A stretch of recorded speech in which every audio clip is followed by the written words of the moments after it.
So I heard you have relationships and know a lot about Jim Brown and the programs that he did. I represented Jim Brown for 32 years. I put all his programs together. The American Program and the American Program for Social Change. One was profit, the other was nonprofit. Okay. And I did all of his contracts for all the movies he did. I did all the loan out agreements. And we, with the American Program, which was in the 80s, we were in the prison system, in the Department of Corrections, for the program, which is an educational program. So he's always been about helping. Yeah, and we were throughout the United States. We spoke in all the states in the United States in the 80s, and the reason why it terminated is because that's when the states ran out of money and couldn't support the programs. So, but Jim was a very interesting guy. He he used to say, and he was a good friend of OJ's.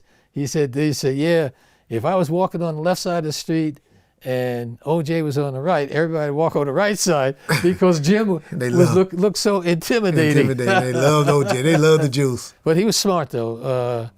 OJ was also smart too, but Jim Brown was very, very smart man.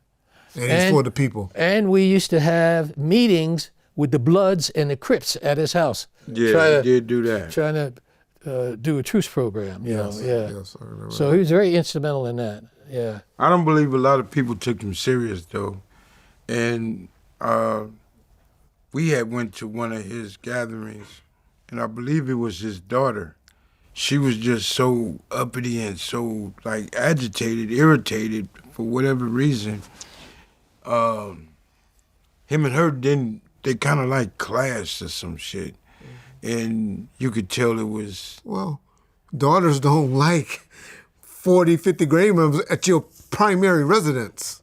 Well, I don't know the relationship. I'm just saying, I have a problem. My daddy, I come home to my nice Beverly Hills home or wherever, and my daddy got 100 gang members or 50 gang members sitting around. Well, if you know your daddy doing good and your daddy trying to change, but me and him will have a problem. Yeah, well, Jim would just say... But Jim won't be Jim. Yeah, Jim would say... Well, exactly.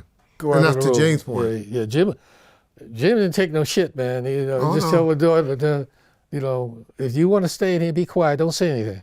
Right. Did you represent him on that case that he caught when him and his wife got the domestic violence? And No, I didn't represent him in that case. Just for breaking out the car windows of his own car? Right, I couldn't believe the DA filed that. When that happened, I was in Europe. Okay. I was in Paris. Couldn't believe that. But when I came back, the judge said, well, I'm going to put you on probation, and this is what you have to do. You have to put on an orange jumpsuit and clean up the highways. And Jim said, fuck that, send me to jail. Exactly. And, he had some dentures that were loose in one prison. If he had to get that taken care of, they would put him in another prison. So we smuggled the dentures out to get him fixed. But I took George Foreman in to see him because he and George were tight. Okay. I took George into the prison system to see him, but he was on lockdown for his own protection, or he would only have those hours in the yard by himself. Yeah. You ever had any dealings with the great Quincy Jones? Yes, I did. Quincy became a very good friend of mine when I was representing Whitman Mayo, who was the Grady character in Stanford and Son. Okay. Quincy did a musical score. And when Red Fox went on strike, they came to us and said, we want to feature Grady. I said, no, we want our own show. So we had the Grady show. It was in the time slot on a Thursday. It didn't work. Okay. Yeah. But through my relationship with Quincy, so what happened was we decided that we were going to try to do a record deal. Frank Evans was another lawyer, was a friend of mine, but he was a good friend of Marvin Gaye. So what we were going to do was going to have a split label deal with Motown and A&M Records. Okay. And A&M would do the distribution. And we were going to have a black tie at the Central Plaza Hotel and tape it.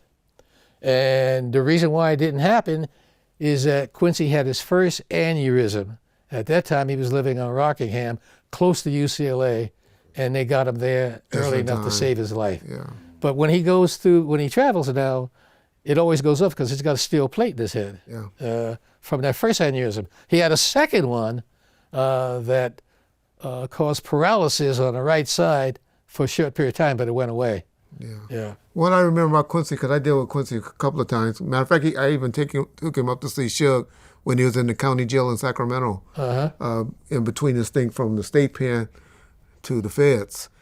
So I talked to him about 4 or 5 times, making no arrangements and everything with him and his son, QD3. Mm-hmm. But the one thing I learned from him, and I try to do that every time now, is the first thing before he started a conversation with you, you know what he asks you? And I know you've been a friend of his, and as soon as I said, you're going to be, oh yeah, how's your family? Absolutely. How's your family? He is the most spiritual person I've ever met in my life. Yeah. And he cares about people. Yes. He really does. No bullshit, no fake. Yeah. He's just, that's just the way he is. That's how he was. And that's something I always remember. Yeah. Him and Vin Scully, Hall of Famer baseball player, he always said, this is Vin Scully. I say, this is Reggie Wright. And when Oprah comes to L.A., she always stays at his house in Bel Air. She loves him. Yeah, right. They're really, really, really good friends. Yeah. Yeah. Okay. All right. Let's see what else. Well, this is a lot of history. A lot of history. But, so we're going to, Mr. Richard Johnson, Attorney Richard Johnson. Know y'all just heard a few episodes from Rich. But we're going to get him. I know Vlad now. See, Vlad is a better researcher than James and Reggie. This has really been enjoyable talking to my man James. But James got a lot of stories too, man. Everybody loves James. That guy doggone James. You know why I love him? I'll tell you why I love him. Because he's real. His truth is his defense. His truth, yes. Thank you. Yeah, everybody loves y'all done heard it from the best. Y'all done heard it from facts, history. Richard Johnson, I know once Vlad see this, he didn't sanction this because as I tell people all the time, Vlad don't tell James and Reggie what to do, what to talk about. He just say, hey, we got a date open. Right. Y'all want to go. Yeah, and absolutely. So once he see and hear this, he's going to be like, where'd this come from? Then once he hear it out, he's going to be like, I need to interview that guy. Right. So don't be surprised. Don't lose his address. And don't be surprised if Vlad be reaching out to you. Yeah, okay, that'd be fine, yeah. Appreciate you. Do they know how to contact me? We'll get him to you. Okay, cool. We'll get him to you. It's been a pleasure because... My pleasure meeting you, James. I heard a lot about you, but I hadn't seen you, so now I put a face with the name. I know a lot of it ain't good, but I'm actually a good person. No, He only heard about from me, because what he heard about from Suge, you're right. Hey, next time you see Suge, tell him to keep his head up, keep his guard safe. Yeah. and I know he's anxious to get out. Oh, I'm sure he is. Next time you talk to Suge, everybody in there. I want to leave a message too. Next time you talk to Suge, tell Suge I said, leave me the fuck alone, and I'll leave you alone. Well, I think the last time I talked to him he called me, I think it was around Christmas. Yeah, right. Oh, he going to be calling you now. No. You up there dealing with Reggie and James? No, but I wish him the best. Yeah. Just stop what you're doing. Go and do your time and then come home and express that energy. Do whatever you want to do when you come home. But in there, come on, man. You agitating and upsetting the wrong people. You know what I'm saying? So don't waste your time in prison worried about that cat, and that cat. Worry about you. Worry about your sons.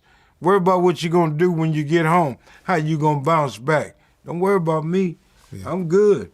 And like I said, the main reason that we brought Rich even on, and we just try to bring on both sides of everything. Right. Somebody that tells the positive, somebody that was there, could tell why Suge took the 28 years. I got some good stories, right? And we can also hear James respond to things that really Suge's poking at. Right. And not that we just sit up and live rent-free in our head and we just big old haters. No, he lying for real, because we just have to respond to his big old whale sitting in a cell. Yeah. Telling tales. Yeah, selling tales. Ain't no fun when the rabbit got the gun. So, James, the hot thing going on right now is everybody waiting. wanted to know, well, who gonna respond? And our boy Kendrick Lamar gonna respond to the beef. Now, J. Cole already done folded his hands and took it. Drake.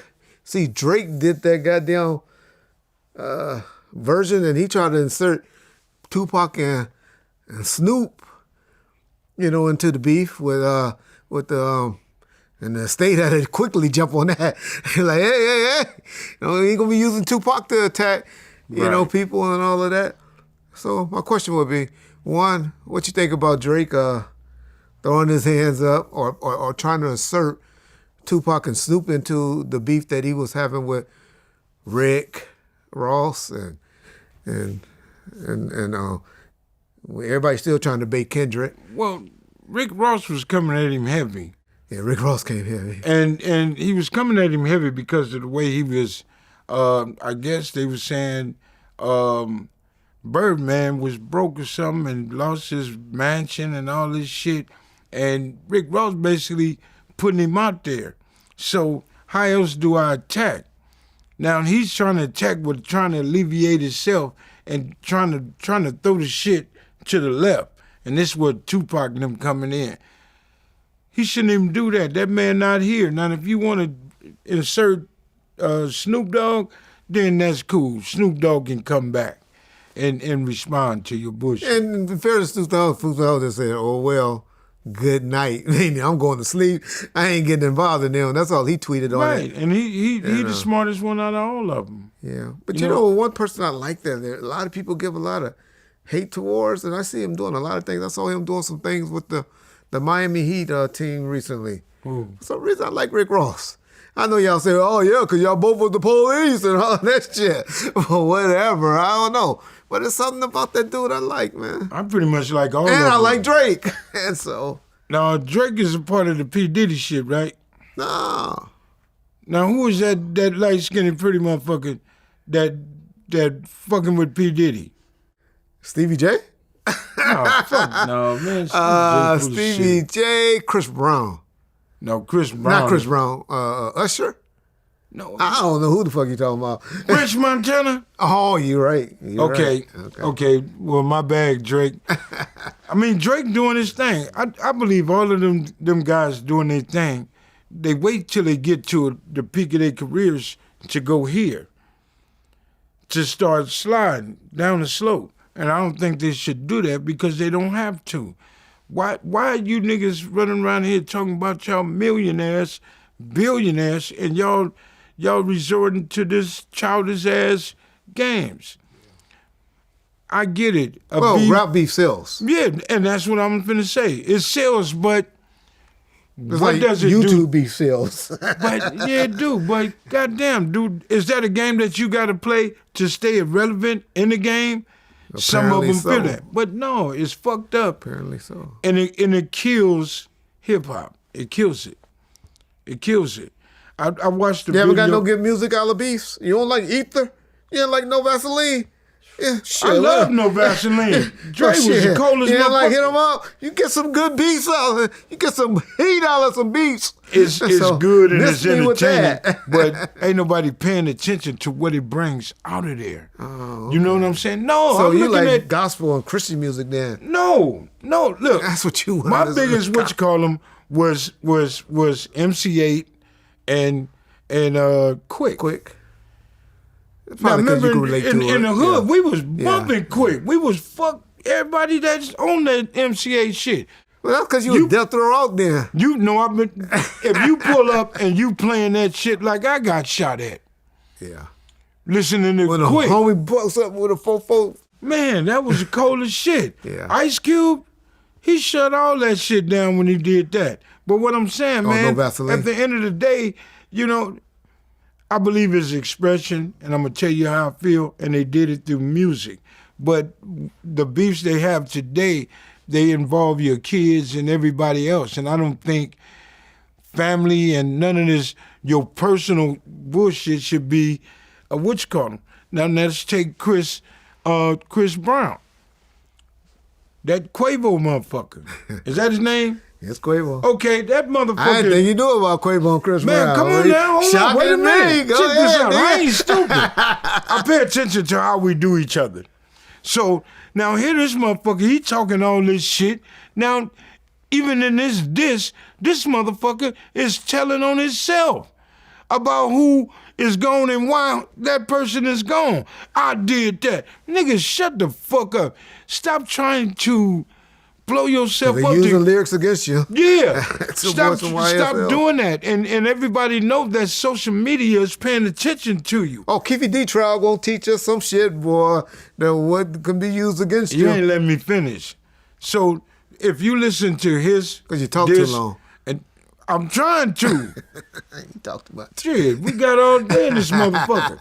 So, but Chris Brown, you see how his shit, that nigga shit was for real. Yeah.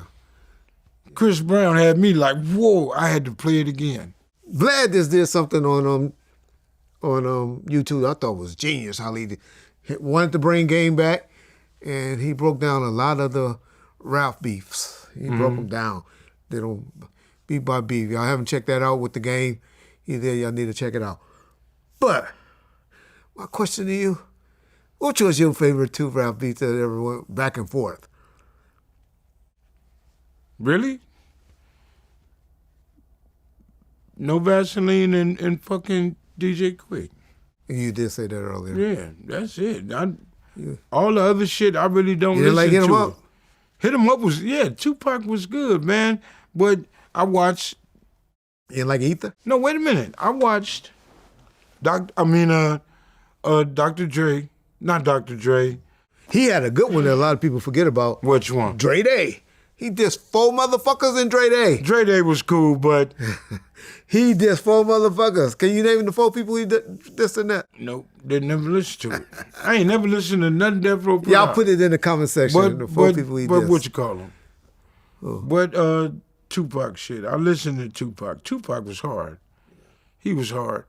But Ice Cube, man, Cube... Did you keep liking him after he knocked you off? Did you keep watching it after he knocked you on your... That's why you... Go to choke and kill yourself, motherfucker. All right. Ice Cube broke it down. Ice Cube did his shit, and he said, I wrote this by myself. Yeah. Certain other individuals needed help to write this shit. He didn't need them. You think he needed the Outlaws, though? Who? No, I didn't. I'm just saying. That's what Ice Cube argument to it was. But I don't know who wrote what and how they did it. But that motherfucker, they good, man. I like him. And I would listen to Ice Cube and No Vaseline at a party opposed to anything else. Yeah. No, he broke it down. Or the Battering Ram. The Battering Ram. You know, we used to bump that shit in the hood. I used to be in the lag, the Battering Ram coming through your town. N.E.T. Yep. So, yeah, come on, man. Drug dollars. Tell me something. Everywhere. Tell me something I don't know.